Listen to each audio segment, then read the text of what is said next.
काफ़ी देर से नहीं हो पा रहा था। ठीक है, 2 लेक्चर मैंने वहाँ पर 3-4 लेक्चर मतलब काफ़ी पिछले लेक्चर में नहीं हो पाए, तो मैं फाइनली ले आई। ठीक है, तो अब पूरा जोर से करेंगे। ठीक है, प्रोकैरियोटिक सेल वन शॉट में कितना होगा लिखेंगे, करेंगे, पूरा बेस्ट वे से करेंगे। ठीक है, तो करें शुरू फिर आप टाइम वेस्टिंग।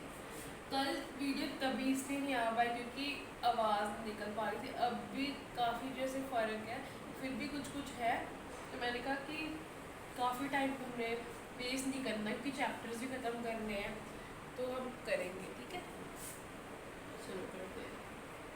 नए बोर्ड लिखने का अलग ही मज़ा है। Prokaryotic cell. ठीक है, तो पहले क्या लिखेंगे, दिस मेनली इंक्लूड्स।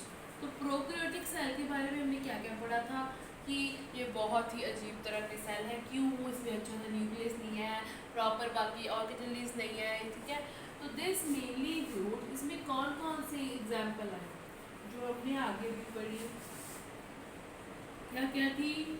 पहले नंबर पे बैक्टीरिया, फिर साइनो बैक्टीरिया।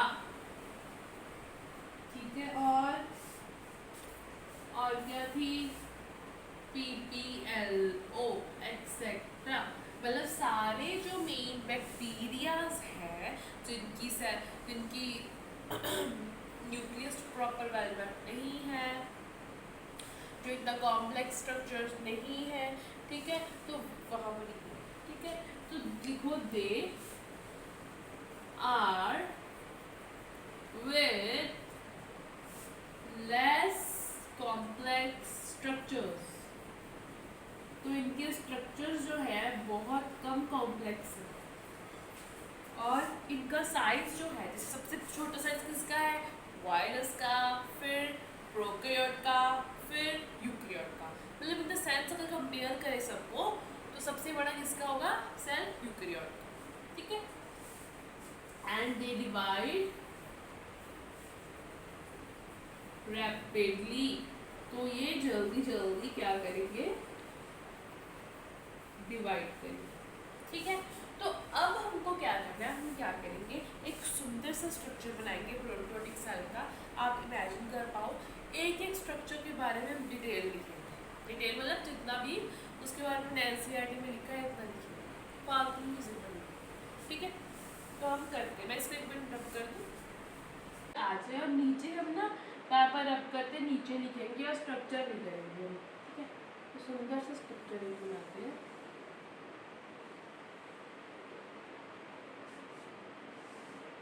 वेट करना, आप स्किप कर सकते हो, पार्ट को है तो बना लें।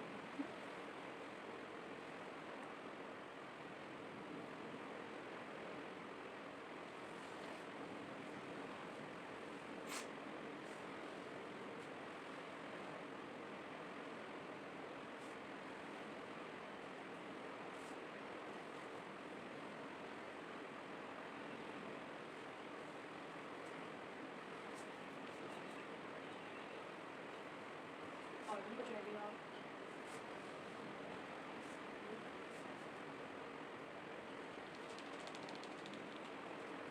तो मैंने यहाँ पर क्या बनाया, हमारे प्रोकैरियोटिक सेल का एक रफ सा डायग्राम बना लिया। ठीक है, तो आपको ये बात याद रखनी है कि ये हमारी कौन सी शेप है बैक्टीरिया की।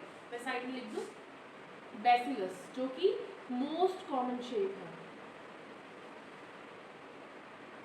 ठीक है, बैक्टीरिया की सबसे कॉमन शेप क्या है, बैसिलस। और कौन कौन सी शेप होती है उनकी, कोकस, स्पाइरलम, विब्रियम। कोमा शेप, ये फ्लैगेला लाइक होती है, ये जो होती है ये कोमा शेप।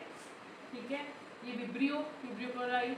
ठीक है, और coma shape vibrio chloride. Spirillum flagellum की तरह होता है, और कोकस जो होता है सर्कल की तरह होता है। ठीक है, कोकस है, कोकाई से बोलते हैं, स्पाइरलम है, विब्रियो। ठीक है, तो ये डिफरेंट टाइप की शेप हो सकती है, बट कॉमन कौन सी है। ठीक है, तो मैं सबसे पहले इनको यहाँ पर अगर मैं वो करूँ, इनको फर्स्ट से वो करूँ, हाईलाइट करूँ या कह लो कि मार्क करूँ, तो वहाँ पर इतनी स्पेस नहीं होगी और सब कचरा हो जाएगा। तो सबसे पहले फर्स्ट के ऊपर लिखेंगे, एक एक चीज़ पे पढ़ेंगे देर में, ठीक है। तो सबसे पहले कौन सी चीज़ है बाहर की तरफ, इसे क्या बोलते हैं, ग्लाइकोकैलिक्स, ठीक है। क्या बोलते हैं आउटर स्ट्रक्चर को, ग्लाइकोकैलिक्स। और ग्लाइकोकैलिक्स के बारे में लिखो, इट हैज different compositions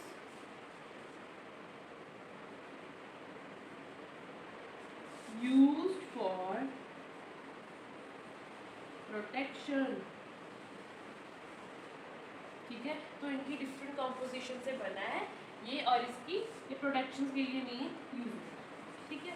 तो ये दो तरह का होता है, कौन कौन सा, पहला क्या बोलते हैं इसे, स्लाइम लेयर, ठीक है। दूसरा कैप्सूल। कैप्सूल कैसी होगी, टफ, ठीक है। स्ट्रॉन्ग, हार्ड कौन सी होगी, टफ, एंड हार्ड कौन सी होगी, टफ और हार्ड चीज कैप्सूल होगी। स्लाइम लेयर बिल्कुल जो होगी लाइक स्लाइम, स्लिम, और ये मेन, ठीक है, मतलब बहुत पतली सी होगी, ठीक है। डिफरेंट डिफरेंट कॉम्पोजिशन, अगर पतली लेयर है स्लाइम होगी, अगर ज़्यादा है तो फिर क्या होगी, वो कैप्सूल बन जाएगी। पहले इसका रोल क्या है स्लाइम लेयर का, हेल्प एंड अटैचमेंट, मतलब ये अटैचमेंट करवाता है सबकी, जैसे इस सेल को किसी के साथ अटैच होगा तो क्या होगा, स्लाइम लेयर अच्छी रहेगी, ठीक है। और ये हमारी कैप्सूल अगर होगी तो क्या होगा, किस चीज़ के लिए अच्छा रहेगा, प्रोटेक्शन के लिए, ठीक है।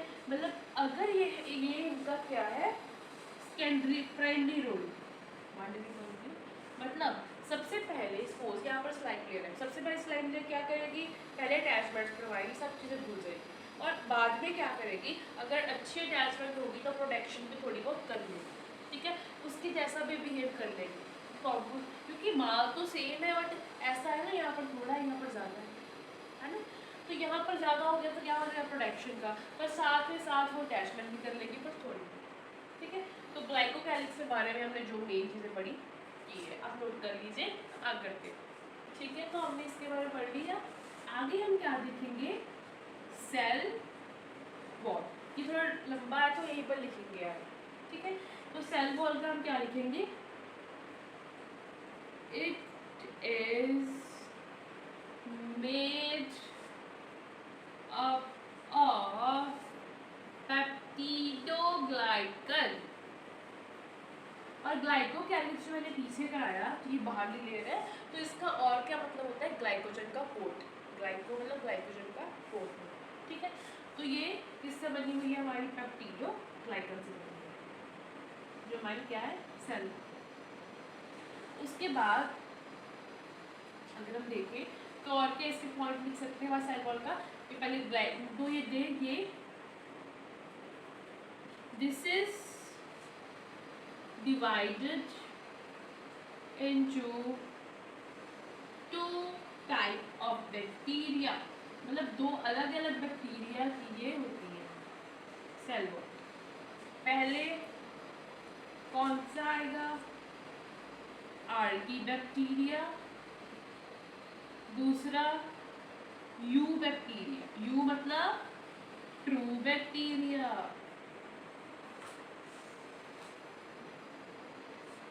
ठीक है। तो यू बैक्टीरिया के साथ में क्या लिखेंगे, ट्रू बैक्टीरिया, ये वाला फॉल्स। अब देखो जो फॉल्स है उसमें लगता है आपको कि ये सेल वॉल पेप्टिडोग्लाइकन की बनी होगी, मेरे को तो नहीं लगता, तो नहीं बनी, ठीक है। तो ये आर्की बैक्टीरिया में किससे बनी होगी फिर उसकी जगह, पॉलीसेकेराइड्स, ठीक है। और पेप्टिडोग्लाइकन में यू बैक्टीरिया में किससे बनी होगी, NAG and AN, नागना मतलब N acetyl glycolic acid and acetyl glycogen, तो बीटा ग्लूकोज से जो ग्लाइकोजन होती है वो इससे बनती है, बीटा ग्लूकोज ग्लाइकोजन होती है, एंड एसिटाइल ग्लूकोएस्माइन, ठीक है। मतलब अमाइन की जो लेयर है वो भी उसके साथ जुड़ी होती है, ग्लूकोज में कौन सा होता है, बीटा ग्लूकोज, ठीक है। तो इतना हमने किया। उसके बाद हम देखेंगे थोड़ा सा इसमें बताया है कि यू बैक्टीरिया जो ट्रू वाला है, अब पेप्टिडोग्लाइकन तो है, ठीक है, हमारे सेल वॉल तो है, पर हमने ये भी देखना है ना कि सेल वॉल कितनी मतलब है सच में है कि ऐसे ही है ना, ऊपर की झूठी मूठी सी पेप्टिडोग्लाइकन है, तो ऐसा होता है, ठीक है। तो हम करते हैं इसको। तो अब हम क्या देखेंगे, इन बेसिस ऑफ यू बैक्टीरिया हम कौन से एक्सपेरिमेंट करते हैं कि वो पेप्टिडोग्लाइकन है, स्टे अपने आप को रखती है कि नहीं, कि मतलब कोई ऐसे ही कुछ वैसे ही कुछ कर दो और वो निकल जाए। तो कहते हैं सच में होता है, दो तरह के बैक्टीरिया होते हैं, कहीं की सेल वो पक्की रहती है तो कहीं की नहीं रह पाती, ठीक है। तो वो कैसे चेक करना है, वो किसी की रह पाती है वो भी हमें रखनी है, जिसकी नहीं रह पाती वो भी हमें रखनी है, ठीक है। तो उसके बाद हमने क्या किया, इनमें पर्पल कलर डाल दूँ, मैं पर्पल डाई है कलर कह सकते हैं, पर्पल डाई डाल। उसके बाद इस डाई को सेट करने के लिए हमने क्या डाल दिया, ऐसे ही सेकंड स्टेप। उसके बाद इसको सेट करने के लिए मतलब ये ऊपर रहे, ऐसा नहीं कि बाहरी तौर से निकल गए, ठीक है। तो हमने पर्पल डाई डाल दी और उसके बाद हमने क्या डाल दिया, पोटाशियम आयोडाइड इसको सेट करेगा, वो ब्लू कलर आयोडाइड का होता है टाइप, ठीक है। उसके बाद हमने क्या किया, इसे वॉश किया, किसके साथ, अल्कोहल के साथ,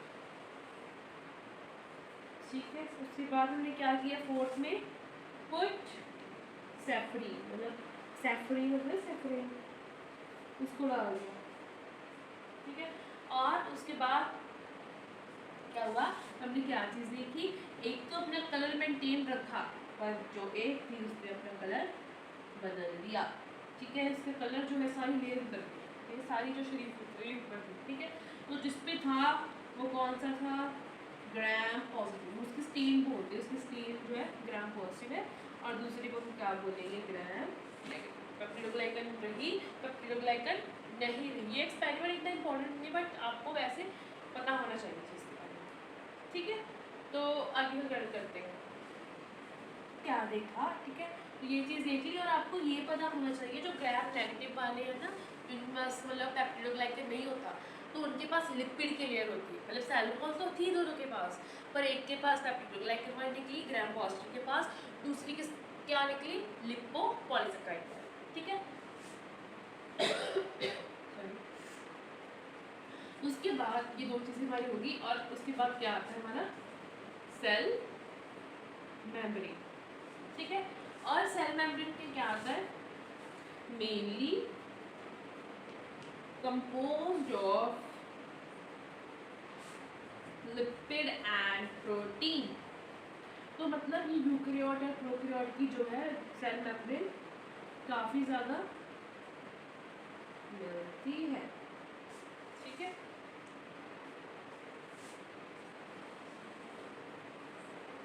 और उसके बाद आपको ये चीज़ लिखनी है यहाँ पर साइड में कि जो आर्की बैक्टीरिया है उसकी जो है मेम्ब्रेन, जो लिपिड और प्रोटीन कैसे है, तो वहाँ पर वो अनब्रांच्ड है, ये मेरे बहुत ऐसे बनाती हूँ, यू बैक्टीरिया पे कैसे है, ब्रांच्ड, ठीक है। इसके नीचे एक और पॉइंट आ सकता है, नेक्स्ट चीज़, अब सेल मेम्ब्रेन, ये तीनों चीज़ें कर ली, अब मैंने यहाँ पर एक चीज़ बनाई है, क्या आप सोच सकते हैं क्या होगा, ठीक है, जो इसको अंदर बाहर चीज़ें पहुँचाए, क्या होगा वो, पॉलिन्स, ठीक है। पॉलिन्स को प्रोटीन भी बोलते हैं, ऐसे छोटे छोटे प्रोटीन्स जो ऐसे बैरियर, जो गेट की तरह एक्ट करते हैं, जो सामान को अंदर बाहर कर देते हैं, ठीक है। अब ये सब चीज़ें जो हमारी सभी बन चुकी हैं, इनको और क्या बोलेंगे, सेल इन्वेलमेंट, ठीक है। सभी किसके लिए, प्रोटेक्शन के लिए, सेल मेम्ब्रेन, सेल वॉल, ग्लाइकोऑर्गेनिक्स, ठीक है। तो पॉलिन्स आर प्रोटीन्स कहाँ पर प्रेजेंट होते हैं, वैसे जैसे ग्राम नेगेटिव में प्रेजेंट हो जाते हैं, क्यों, क्योंकि ग्राम नेगेटिव में लिपिड वगैरह सारे होते हैं, तो प्रोटीन का क्या करता है, पोरिस लिपिड को, लिपिड तो याद रखता है, प्रोटीन को अंदर डालता है, ठीक है। पेप्टिडो में प्रोटीन कहाँ चाहिए, बाहर, ठीक है। लिपो में अंदर, पॉजिटिव में प्रोटीन बाहर, नेगेटिव में प्रोटीन अंदर, ठीक है। प्लस ग्राम नेगेटिव माइटोकॉन्ड्रिया, ठीक है, फॉर स्मॉल छोटे छोटे मॉलिक्यूल्स,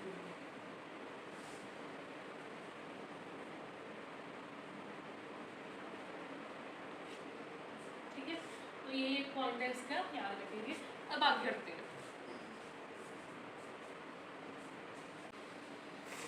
ठीक है। उसके बाद हम देखते हैं राइबोसोम्स, ठीक है। कोई चीज़ है बस, दे आर membraneless organelles, तो कोई भी मेम्ब्रेन नहीं होती। Are 70 as in prokaryotic cell, help in formation of proteins, ठीक है। प्रोटीन बनाने में हेल्प करता है कौन? हमारा राइबोसोम, ठीक है। टू क्या लिख दिया मैंने, दिया मेम्ब्रेनलेस ऑर्गेनेल्स प्लस 70, ठीक है। तो हमारा राइबोसोम क्या करता है? राइबोसोम कैसे बनता है हमारा? न्यूक्लियोलस से। जो क्रोमोसोम 4 जने इकट्ठे हो जाते हैं ना, जब 4 जने आंटियां इकट्ठी होती हैं, बस ऐसे ये 4 जब इकट्ठे होते हैं ना आपस में, ये अलग एक ऑर्गेनल ही बना देती है राइबोसोम, ठीक है। तो वो राइबोसोम क्या करता है, कैसे कैसे राइबोसोम का स्ट्रक्चर है, देखो ऐसा होता है ना स्ट्रक्चर। तो ये 70s कैसे होता है?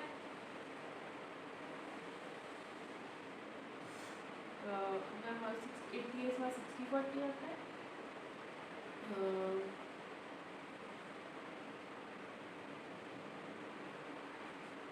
बड़े वाला यूनिट कौन सा होता है? 50s, और छोटे वाला कौन सा होता है? 30s वाला। 50s का मतलब हमने स्टेप राइबोसोम का डिटेल करना है, अब तो यहाँ पर ऊपर से करवा रही हूँ, ठीक है। पर ये हम यूकैरियोटिक में चीज़ें और डिटेल में करेंगे, ठीक है, जो इम्पोर्टेंट होती है, ठीक है। तो 50s का मतलब क्या होता है? मैंने खुद दोबारा आना है इसलिए मैंने करवाया। 50s मतलब उस स्पीड से वो गिर रहा है, सेडिमेंटेशन कोएफिशिएंट से। 30s मतलब उस स्पीड से गिर रहा है, ठीक है। तो उसके बाद हम आगे देखते हैं हमारा न्यूक्लियोइड। न्यूक्लियोइड क्यों बोलते हैं?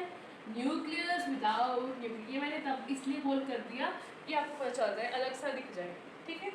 पर उसके अंदर मेम्ब्रेन नहीं होती। न्यूक्लियस विदाउट न्यूक्लियर मेम्ब्रेन,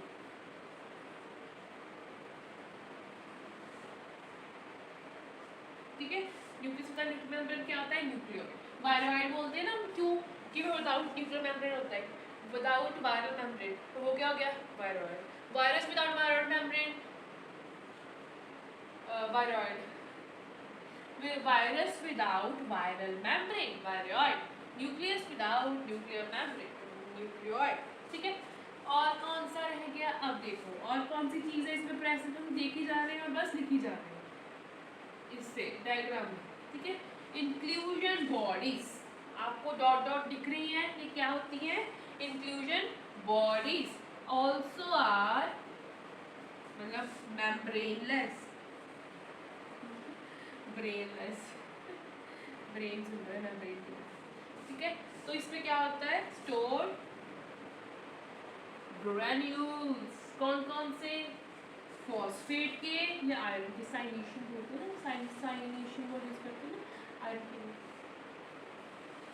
इसका स्पेलिंग भी मेरे को थोड़ा डाउटेड है, इसे देखिएगा। ऐसे ऐसे ग्रैन्यूल यूज किए जाते हैं अलग, ठीक है। तो और ऐसे ग्रीन ब्लू बैक्टीरिया, ब्लूकिन बैक्टीरिया आ गया है ना, सल्फर बैक्टीरिया हो जाता है। तो उनमें ज़्यादा कंट्रीब्यूशन बड़ी होती है क्योंकि वो स्टोर जो कर देते हैं सारा सामान, ठीक है। आगे देखते हैं। उससे बाद फ्लैजिला, ठीक है। तो फ्लैजिला क्या रहता है? यहाँ पर मेड अप ऑफ फ्लैजिलिन। तो इसकी अरेंजमेंट क्या होती है? 9+2 अरेंजमेंट, बस इसमें इतना ही लिखा हुआ, ठीक है। फ्लैजिला बनता है ऐसे, इसको आगे जैसे मूव करवाने में, ठीक है। और क्या होता है? पाइली, पाइली मेड अप ऑफ पाइलीन प्रोटीन, ठीक है।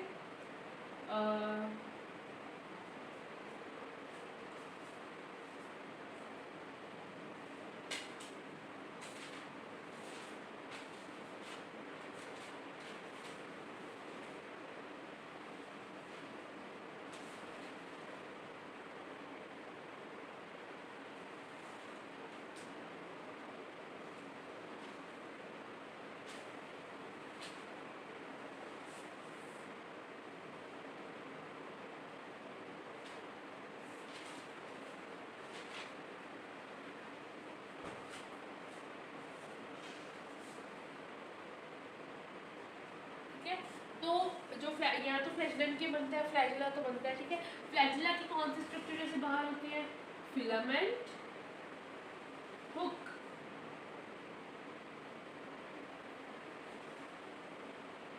बेसल बॉडी, मतलब जहाँ से ओरिजिनेट होती है, ठीक है। तो प्रोकैरियोट का इस प्रोटीन से बनता है। और पाइलिन क्या करता है? Primitive type of conjugation. Conjugation का क्या मतलब होता है? जब किसी में डीएनए वगैरह होता है, ठीक है, किसी भी चीज़ में डीएनए, जैसे बैक्टीरिया में डीएनए, तो यहाँ पर अगर ट्रांसफरेशन होनी है तो पाइला अपना ये करता है, पाइलिन ट्यूब को जोड़ता है और यहाँ से डीएनए को ट्रांसफर करवा देता है। वो क्या आ जाती है? प्रिमिटिव टाइप ऑफ कॉन्जुगेशन, ठीक है। उसके बाद फिब्रे करते हैं। फिब्रे, तो फिब्रे क्या होता है? Helps in attachment. जैसे एक बैक्टीरिया को दूसरे बैक्टीरिया से चिपकना है तो वो क्या यूज़ करता है? फिब्रे को। और क्यों? हम शक्कर की तरह, जैसे हमारे बैक्टीरिया अंदर, जैसे हमारी बॉडी में क्या करते हैं, वो फिब्राई को ऐसे कर देते हैं, हुक कर देती है, अटैचमेंट कर देती है, ठीक है। तो और हमारा कुछ रह गया? बिल्कुल जी बिल्कुल, 3 चीज़ें रह गई। तो सेकंड हमारा क्या है? आगे वाला क्या है? क्रोमैटोफोर्स, ठीक है। सारे मत जाना। Mesosomes with pigmented structure, ठीक है। तो एग्जाम्पल इसकी क्या है? समझो। अब देखो, मीजोसोम का वैसे मतलब होता है जैसे माइटोकॉन्ड्रिया की तरह एक्ट करता है, वो ऐसा होता है जब उसको पिगमेंट उस पर लग जाती है, डिफरेंट डिफरेंट, क्यों? फॉर रेस्पिरेशन, ठीक है। यहाँ पर मैं लिख देती हूँ, रेस्पिरेशन के लिए इससे पिगमेंट लग जाते हैं, ठीक है। बट बस सब कुछ वही होता है, मीजोसोम का काम भी रेस्पिरेशन करना है, बट पिगमेंट के द्वारा हो तो फिर उसे क्रोमैटोफोर बोल देते हैं, उसका नाम चेंज होता है उससे, ठीक है। और हमारा कौन सा रह गया? प्लास्टिड और मीजोसोम। मीजोसोम सबसे ज़्यादा इंपॉर्टेंट, ठीक है। तो अब करते हैं हम प्लास्टिक कर लेंगे। प्लास्टिक क्या होता है? हमारा एक्स्ट्रा क्रोमोसोमल डीएनए, मतलब एक तो न्यूक्लियोइड में होता ही होता है, but extra chromosomal DNA self replicating होता है ये, ठीक है। ये ऐसा क्रोमोसोमल डीएनए है, राउंड होता है स्ट्रक्चर, ठीक है, ऐसे ऐसे गोल शेप में होता है प्लास्टिड ऐसे। ये एक एक्स्ट्रा क्रोमोसोम का डीएनए है जो खुद ही रेप्लिकेशन करता है, ठीक है। और किस किस तरह के प्लाज्मिड हो सकते हैं? आर प्लाज्मिड, से रेजिस्टेंस को बोलते हैं, जैसे हम दवाइयाँ बनाते हैं ना, तो हम चेक कर लेते हैं कि ये दवाई एग्जिस्ट करती है कि नहीं, जैसे टेट्रासाइक्लिन, एम्पिसिन, जो मतलब ये चीज़ चेक करते हैं, ठीक है। एफ प्लाज्मिड ही हम डिटेल में से पढ़ेंगे। फर्टिलिटी का प्लाज्मिड, जैसे अगर वो करना है, रिप्रोडक्शन करनी है, तो ये प्लाज्मिड्स भी यूज हो सकते हैं, ठीक है। अब हम मेन जो करते हैं,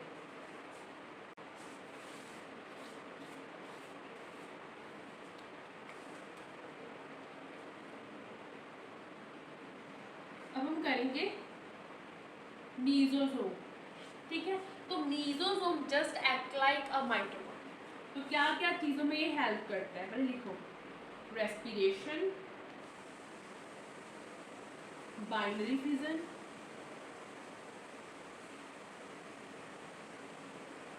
formation of new cells,